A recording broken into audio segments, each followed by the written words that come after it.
विशाल today से मैं आपका साथी, आपका मित्र कुणाल पंत। तो साथियों, चलते हैं हम आज और जानते हैं विश्व की एक बहुमुखी प्रतिभा के बारे में, विश्व की एक महान शख्सियत, विश्व के एक महान वैज्ञानिक के बारे में, और वह है चार्ल्स डार्विन। चार्ल्स डार्विन का जन्म 12 फरवरी 1809 को इंग्लैंड के शॉर्पशायर के शेप्सबुरी में हुआ था। उनका पूरा नाम चार्ल्स रॉबर्ट डार्विन था। उनके पिता का नाम रॉबर्ट डार्विन था, जो कि एक जाने माने डॉक्टर थे। 1839 में चार्ल्स डार्विन ने जोशिया वेजवुड से विवाह कर लिया। चार्ल्स डार्विन ने प्रारंभिक शिक्षा के लिए एक ईसाई मिशनरी स्कूल में दाखिल करवाया गया। डार्विन के पिता उन्हें डॉक्टर बनाना चाहते थे, इसलिए वो डार्विन को अपने साथ रखने लगे और डॉक्टर बनने की ट्रेनिंग देने लगे। 1825 में जब डार्विन 16 साल के थे तो उन्होंने एडिनबर्ग की मेडिकल यूनिवर्सिटी में दाखिला करवाया गया। चार्ल्स डार्विन को मेडिकल में कोई ज़्यादा रुचि नहीं थी। वे हमेशा प्रकृति का इतिहास जानने की कोशिश करते रहते, विविध पौधों के नाम जानने की कोशिश करते रहते और पौधों के टुकड़ों को जमा भी करते। एडिनबर्ग यूनिवर्सिटी के बाद डार्विन को 1927 में क्राइस्ट कॉलेज में दाखिला करवाया गया ताकि वो मेडिकल की आगे की पढ़ाई पूरी कर सकते हैं। यहाँ पर भी उनका मन मेडिकल में कम और प्राकृतिक विज्ञान में ज़्यादा लगता रहा। क्राइस्ट कॉलेज में रहने के दौरान डार्विन ने प्रकृति विज्ञान के कोर्स में भी दाखिला ले लिया। प्रकृति विज्ञान की साधारण अंतिम परीक्षा में वे 178 विद्यार्थियों में से 10वें स्थान में आए। मई 1931 तक वो क्राइस्ट कॉलेज में ही रहे। बीगल पर विश्व भ्रमण हेतु अपनी समुद्री यात्रा को वो अपने जीवन की सर्वाधिक महत्वपूर्ण घटना मानते थे, जिससे उनके व्यवसाय को सुनिश्चित किया। समुद्री यात्रा के बारे में उनके प्रकाशनों तथा उनके नमूने इस्तेमाल करने वाले प्रसिद्ध वैज्ञानिकों के कारण उन्हें लंदन के वैज्ञानिक सोसाइटी में प्रवेश पाने का अवसर प्राप्त हुआ। अपने कैरियर की शुरुआत में डार्विन ने प्रजातियों के जीवाश्म सहित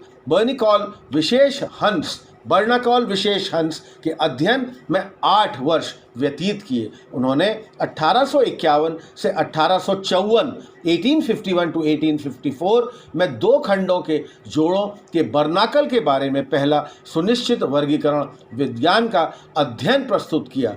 इसका अभी भी उपयोग किया जाता है। चार्ल्स रॉबर्ट डार्विन ने HMS बीगल की यात्रा के 20 साल बाद तक कई पौधों और जीवों की प्रजातियों का अध्ययन किया और 1858 में दुनिया के सामने क्रम विकास का सिद्धांत दिया। चार्ल्स रॉबर्ट डार्विन की प्रजातियों के विकास की नई अवधारणाओं के जनक के रूप में भी जाना जाता है। संचार डार्विन के शोध का केंद्र बिंदु था। उनकी सर्वाधिक पुस्तक जीव जाति का उद्भव, ओरिजिन ऑफ स्पीशीज, प्रजातियों की उत्पत्ति, सामान्य पाठकों पर केंद्रित करती है। डार्विन चाहते थे कि उनका सिद्धांत यथासंभव व्यापक रूप से ही प्रसिद्ध और प्रसिद्ध हो। डार्विन के विकास के सिद्धांत से हमें यह समझने में मदद मिलती है कि किस प्रकार विभिन्न प्रजातियां एक दूसरे के साथ जुड़ी हुई हैं। उदाहरणतः वैज्ञानिक यह समझने का प्रयास कर रहे हैं कि रूस की बैकाल झील में प्रजातियों की विविधता कैसे विकसित हुई।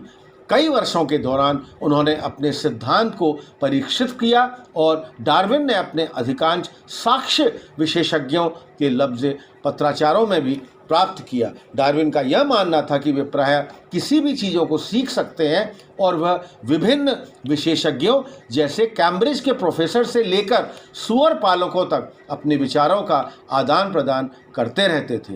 1859 में डार्विन की पहली किताब On the Origin of Species में मानव विकास की प्रजातियों का विस्तृत वर्णन किया गया। 1868 में डार्विन ने अपनी दूसरी पुस्तक भी प्रकाशित की।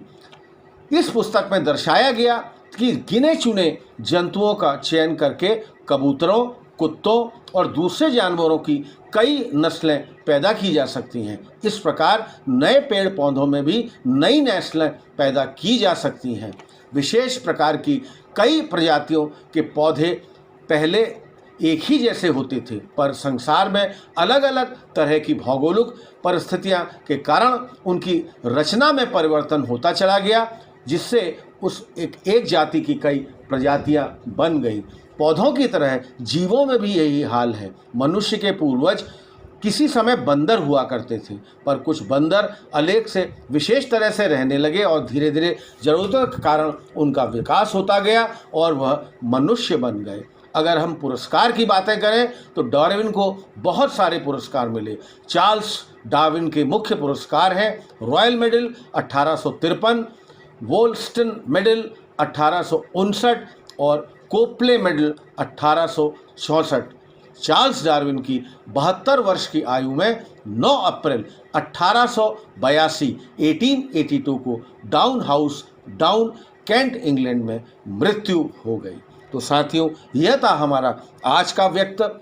विश्व की एक बहुत ही बहुमुखी प्रतिभा, विश्व की एक बहुत ही महान शख्सियत और विश्व की एक बहुत महान वैज्ञानिक चार्ल्स डार्विन के बारे में। साथियों, हमारे इस चैनल मिसाल टुडे को अधिक से अधिक संख्या में आप सब्सक्राइब करिए, ताकि हमारे रेगुलर नोटिफिकेशंस आपको लगातार पहुंचते रहें।